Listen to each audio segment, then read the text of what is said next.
Hello বন্ধুরা, তো দেখো আমি কিন্তু মায়াপুরে চলে এসেছি। তো এখানে দেখো কি সুন্দর মন্দিরটা, আর মন্দিরটার চারপাশটা দারুণ ফুলে ভর্তি, একদম ফুল দিয়ে একদম সাজানো।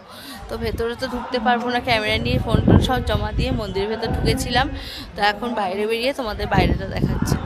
তো মন্দিরের চারপাশে কিন্তু দারুণ লাগছে, আর ওপরে কিন্তু প্রচুর ফুলের গাছ লাগিয়েছে, খুব সুন্দর ফুলে ফুলে একদম ভর্তি চারিদিকটা।